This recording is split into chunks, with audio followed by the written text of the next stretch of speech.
आज हम श्रद्धे द्वारा रचित भक्ति गाथा नारद भक्ति सूत्र का कथा भाष्य इसका अध्ययन कर रहे हैं। इसमें श्रद्धे हमें बताते हैं नारायण नाम का चमत्कार। अजामिल की कथा ने सुनने वालों की भावनाओं को भिगो दिया।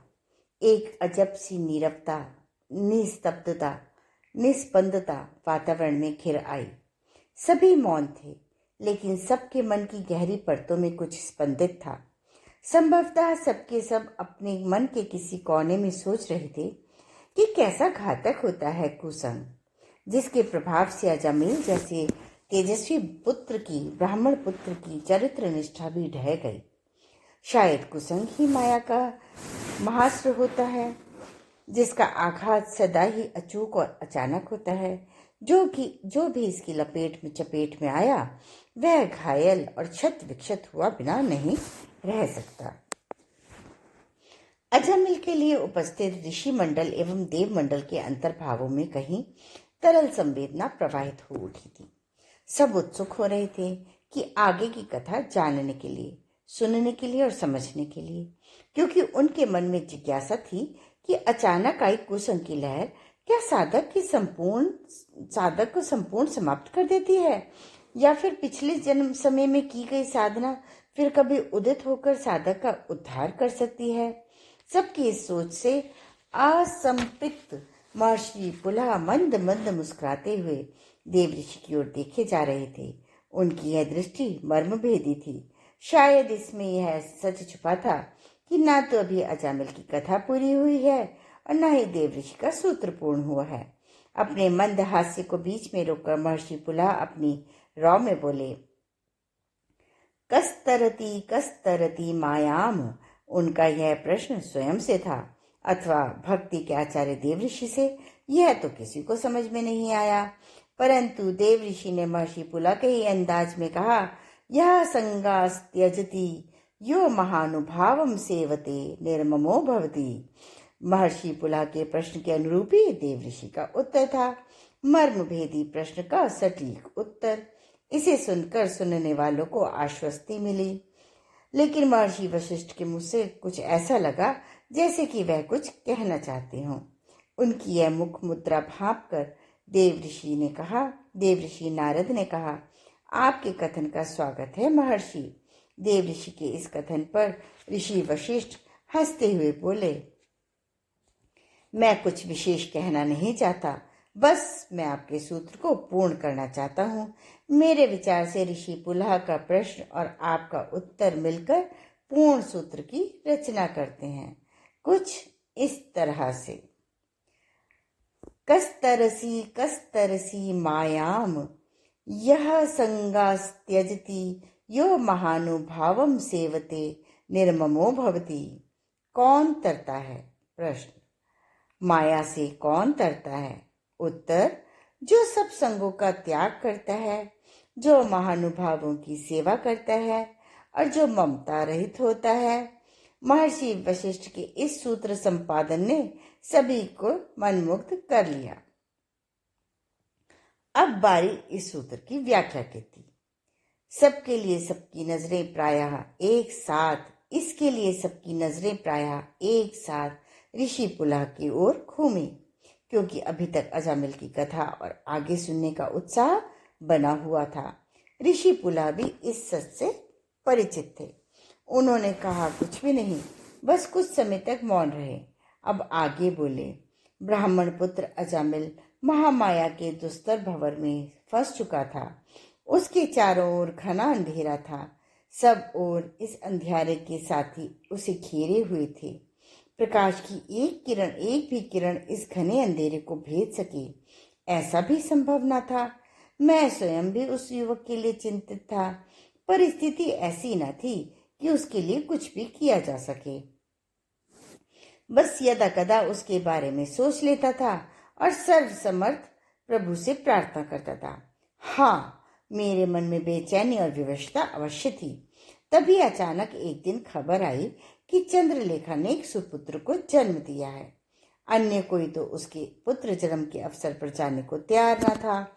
हार कर उसने नामकरण के अवसर पर मुझे बुलावा भेजा उसकी वैश्य पत्नी मेरे इस बुलावे पर चिंतित थी।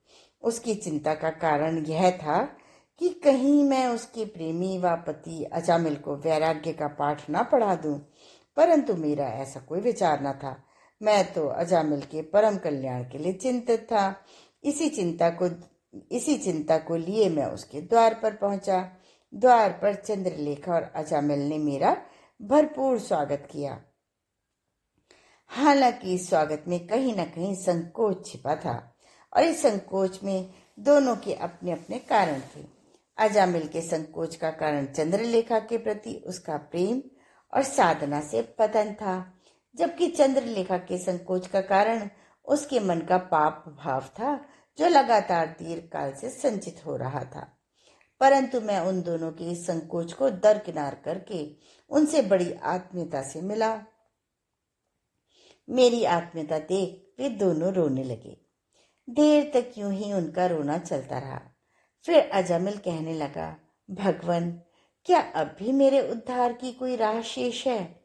परंतु मैं अपनी पत्नी और पुत्र को नहीं छोड़ सकता।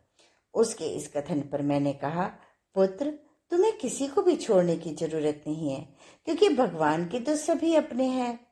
क्या मैं भी? चंद्रलेखा के स्वर में किंचित उत्साह अधिक था। उसके इस तरह पूछने पर मैंने कहा, हाँ पुत्री, तुम भी। प्रभु के तो सभी अपने हैं, वे कभी किसी को नहीं भुलाते। हाँ, हम ही किसी न किसी रूप में उनसे मुख मोड़ लेते हैं। मेरी इस बात ने उन दोनों को बड़ी आश्वस्ति दी। अब वे मुझे पूरे मन से सुनने के लिए तैयार थे। उन्होंने कहा, हम दोनों को क्या करना होगा भगवान? मैंने कहा, कुछ विशेष नहीं, अभी तो हम लोग पुत्र का नामकरण कर लेते हैं। इतना कहते ही चंद्रलेखा की दासी पुत्र को ले आई। बड़ा ही प्यारा शिशु था, बहुत ही लुभावना था उसका रूप। उसे गोद में लेते हुए मुझे ऐसा लगा कि जैसे कि स्वयं नारायण भक्त प्रहलाद मेरी गोदी में आ गए हों। यह स्मरण करते ही बरबस मेरे मुख से नारायण निकला। वे दोनों पति पत्नी भी अनायास ही नारायण नारायण बोल उठे। इस उच्चारण के बाद अजामिल ने कहा, भगवान, क्या हम इसका नाम नारायण रखें? अवश्य पुत्र, अब से नारायण ही इसका नाम होगा। परंतु आपने मेरे उद्धार का कोई उपाय तो बताया ही नहीं। तुम्हारे पुत्र का यह नाम ही तुम्हारा उद्धार करेगा। इसके अतिरिक्त यदि कुछ और करना चाहते हो तो बस एकादशी का व्रत करो। एकादशी का व्रत सभी पापों का हरण व शमन करता है। एक बात और पुत्र, जब तुम अपने बेटे को नारायण नाम से पुकारना, तब यह भी स्मरण रखना कि यही नाम परम करुणामय परमेश्वर का है। इतना कहकर मैं चुप हो गया। चंद्रलेखा मेरे इस तरह से चुप होने पर बोली, हम दोनों को क्या बस इतना ही करना है? मैंने कहा, हाँ पुत्री, करना तो बस इतना ही है, परंतु बड़ी निष्ठापूर्वक, सच्चे व निष्कपट भाव से करना है। अवश्य उन दोनों ने लगभग एक साथ ही कहा। उन दोनों ने केवल इतना ही नहीं कहा, बल्कि इसे सच कर दिखाया।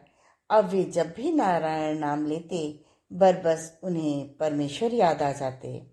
उनके मन के भाव विगलित होकर बरबस प्रभु के लिए उमड़ पड़ते। नारायण का भाव पूर्ण स्मरण करते हुए उनका सब कुसंग छूट गया। मन की कालिमा घटने लगी, मिटने लगी। अब तो वह यदा कदा मेरे यहाँ भी आ जाते। एकादशी के व्रत विधान और उपवास, इसने तो जैसे स्वर्ण को सुगंधित कर दिया। अब उनकी कुसंगों के प्रति आसक्ति छूट गई। उनका चित्त ममता रहित, आसक्ति रहित हो गया।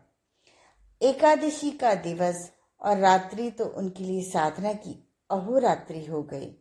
धीरे धीरे उनके द्वेष दुर्भाव टूटने छूटने लगे। उनके अंतः हृदय में प्रसन्नता अविचल व स्थिर हो गई। एक दिन वे चकित होकर मेरे पास आए और बोले, भगवान, आपके सत्संग ने हमें चमत्कारिक रूप से बदल दिया। उनके इस कहने पर मैंने कहा, पुत्र, यह तो नारायण नाम का चमत्कार है। आज की स्वाध्याय का क्रम यहीं समाप्त होता है। अगले क्रम में श्रोते हमें बताएंगे योग क्षेम का त्यागी कहलाता है भक्त। धन्यवाद।